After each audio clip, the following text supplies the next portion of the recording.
What about you, Mr. Evans? What did you think you were going to be when you were younger? If I tell you, will you try not to laugh? Of course. I always thought I would have my own television program to talk about etiquette. I didn't know you were so interested in etiquette. I have always loved etiquette. I think I would have made a great television etiquette teacher. Well, I think you could still do it. It's perfect for you. Really? Why? Well, you're very polite, for one thing.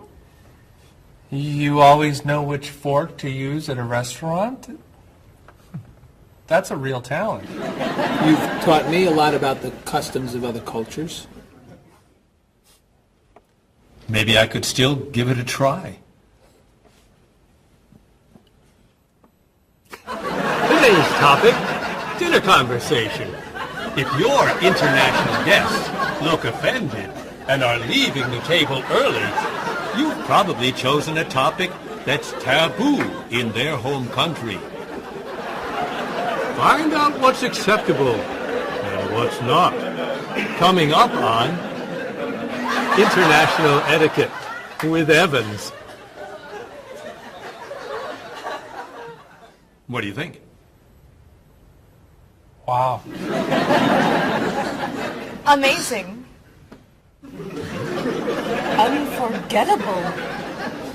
You have a real talent, all right? Thank you.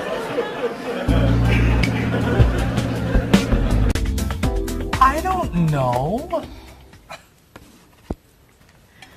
I didn't know that planning a wedding would be so hard. Marie, could you give us your opinion on a few things? I'd love to. First, how many people should we invite? Bob wants a small wedding. 20 guests would be nice. I want a large wedding. About 300 people. 300? Yesterday you said 200. I have a lot of relatives who want to come. Then there's the location. I always thought I'd get married in a park or at the beach. That's so romantic. I would like to get married indoors, where I won't get wet if it's raining. That makes sense.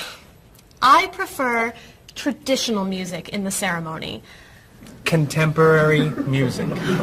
I'd like a long ceremony and a short reception. I want a short ceremony and a huge celebration afterwards. I want a white cake. And I want... A chocolate cake. I know. How are we ever going to agree on this? Don't hurt yourself. Here's an idea that might work. Plan a wedding that's big enough to include all of Cheryl's family, sorry Bob, in the park on Oak Street that has that building where you can go if it rains. You can have traditional music in the ceremony and contemporary music at the party. And you could have 2 cakes at the reception, 1 white and 1 chocolate. Sounds okay to me. Me too. Hey, we did it! Oh, yay! Oh, I'm so happy. Excuse me? Oh, Marie, thank you so much. You're amazing. We couldn't have done it without you.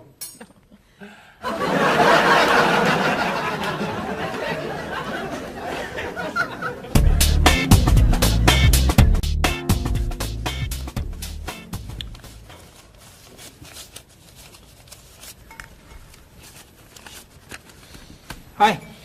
Lunchtime is over. Are you coming up to the office? I'm too tired to go back to the office. Planning a wedding is hard work. I need a holiday.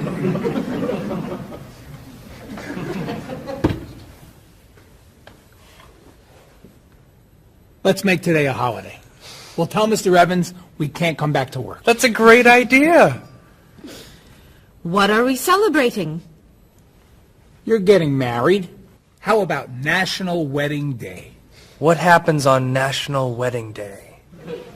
I don't know. Why am I the one who has to think of everything? Why don't we make it National Singles Day instead? All the married people give gifts to their single friends.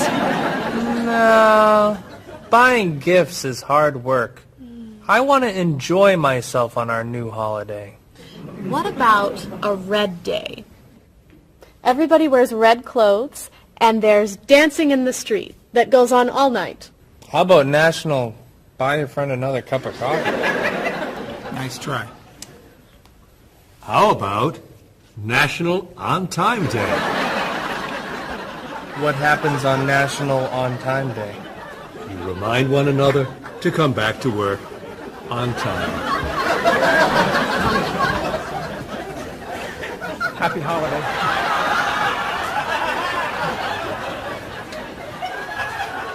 Waitress.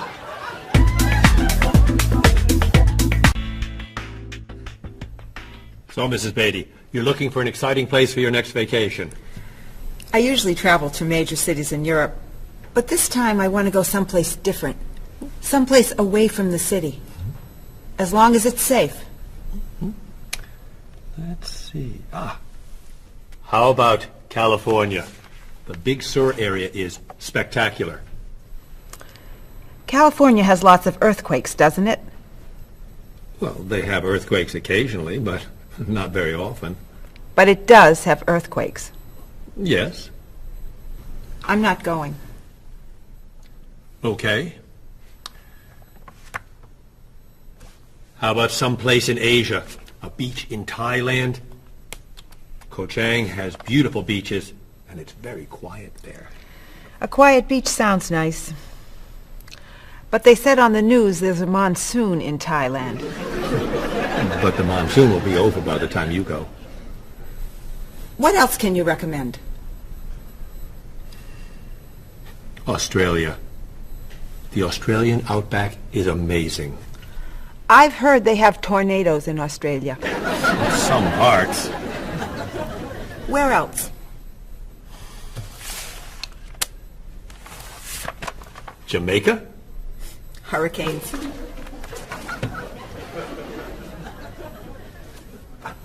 South Africa? Floods. Hawaii? Landslides. You know a lot about natural disasters, don't you, Mrs. Beatty? Let's see. What about Finland? Finland?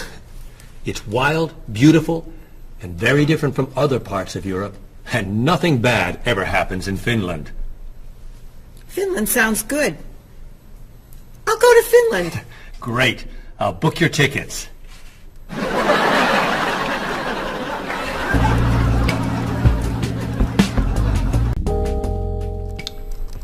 Okay, I just booked your tickets to Helsinki, Finland. You'll be staying at the Palace Hotel. That's great. Excuse me, Mr. Evans. Yes, Marie. Mr. Woods is on the phone. He told me to tell you it's urgent. Urgent? He's traveling, you know. Yes. He said there's some kind of epidemic. What kind of epidemic? It sounds like it's that new influenza. But he was vaccinated for that before he left. I know, but he told me to tell you that he wants to fly home today. On the internet, it says only 3 people are sick. That is not an epidemic. And it's not like anybody's dying from this flu. He said he didn't want to be the first. Where is he traveling, may I ask? He's in Finland. Finland? I just booked tickets to Finland. Mrs. Beatty, everything will be fine. You'll get vaccinated, and you'll have nothing to worry about. I'm not going to Finland.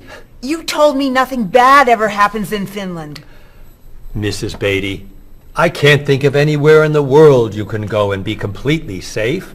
Right here in this city, you could go outside and get hit by a bus. But you can't let that stop you from doing the things you want to do. Look, why don't we go to lunch and we'll talk it over? I don't think she's going anywhere.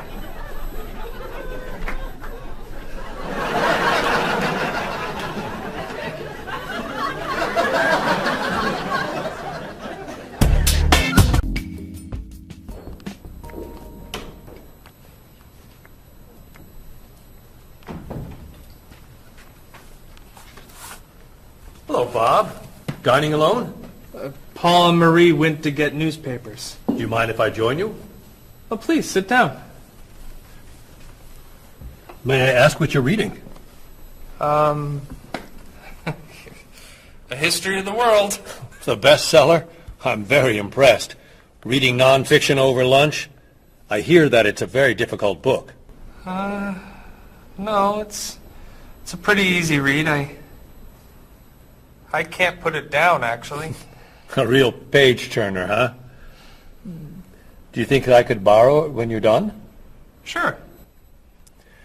I usually prefer fiction myself. You know, thrillers, mysteries. There's nothing like curling up with a good science fiction novel, is there? You read science fiction, too? Don't tell anyone. Are you learning a lot from your book? Yeah, I think so. So, tell me what you're reading about right now.